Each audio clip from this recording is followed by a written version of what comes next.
Omar Esop here with the latest and greatest installment of my Q&A videos, here to answer all your health and fitness questions. So, let's not talk, let's go right to the questions.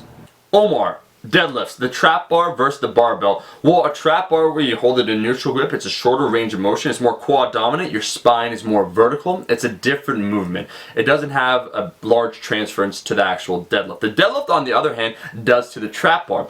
The trap bar is useful for a couple different things. One, if you want to overload a weight, you're able to usually lift more with a trap bar. But two, most importantly for individuals, those that don't have the proper flexibility should start on the trap bar first when they deadlift, then move on to maybe a sumo deadlift, and lastly, the thing that requires the most mobility, the conventional deadlift. Omar, he just wrote my name, but I figured he'd announce it like that. While doing a straight arm pull down, if I feel it too much in my triceps, am I doing the movement incorrectly? I don't really feel it in my lats. Yeah, okay, so 3 different pieces of advice I'll give you right now. 1, you're probably using too much weight. 2, you have to make sure your arms are straight. You can bend them, but I'm giving you the simple tips. You want to make sure your lats are flared. So make sure you're actually flaring your lats. Think you're a bro, you're wide like so. You want to make sure your chest is up and your hips are out. A straight bar certainly works, but a lot of people find better stimulation from a neutral grip, so using a rope attachment. So rope attachment, chest up, hips out, and make sure that you're flaring the lats and pulling it through with your lats rather than trying to do a tricep push down with the actual attachment.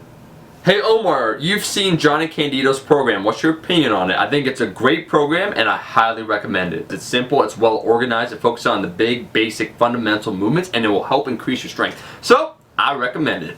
Omar, I have problems with my knees collapsing in during an ATG high bar squat. What should I do? Well, I've said this before, you gotta focus on externally rotating, opening up your hips. So think push out. So open up the hips and push on the outside of your feet. Make sure you're spreading the floor. It happens, right, when the weight gets heavy, your form will break down, but fight against that. Keep your hips open.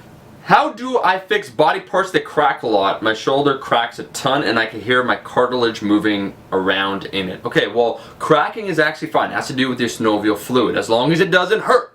Clicking is a little different, so if you hear your shoulder clicking, by and large, once again, it's okay. But if the problem starts to aggravate you and you start to feel pain, that can be an issue. As always, if you start to notice something different, so it goes from, let's say, cracking to clicking, it has to do with mobility. There's probably an issue underlying there that you need to deal with. My traps are overtaking my rowing exercises. How do I fix this issue? Well, first of all, you got to lower the weight. Second of all, if you're doing vertical pulling, you got to make sure your elbows are pointed down. A lot of times, if we're talking about horizontal, so when you're doing a row like so, people will pop their shoulders up. You want to focus on depression and retraction. So not elevating, keeping them down and then back. Rowing back and down. That immediately should correct your problem and you should start feeling it in your lats. What kind of split or accessory movements have you found to be best when trying to increase your deadlift? You made a remarkable increase on your deadlift in a short period of time. Thank you. It's calf raises. This is calf, it's all it is. It's fucking calf raises. Stop. It's 3 exercises. Let me give you 3 is always a good number. Good mornings, huge, right? In order to keep that proper spinal alignment, prevent rounding of the back.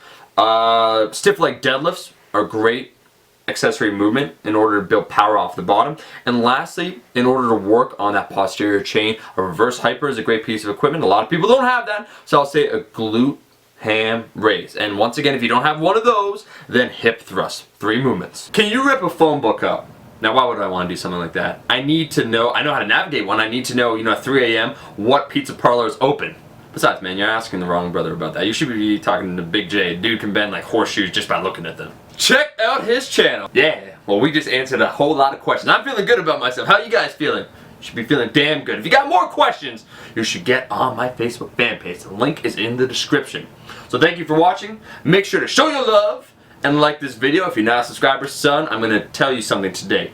You should be subscribed. Don't be a fool. Nation of Buffness. I'll be seeing all you guys in the next video. Peace.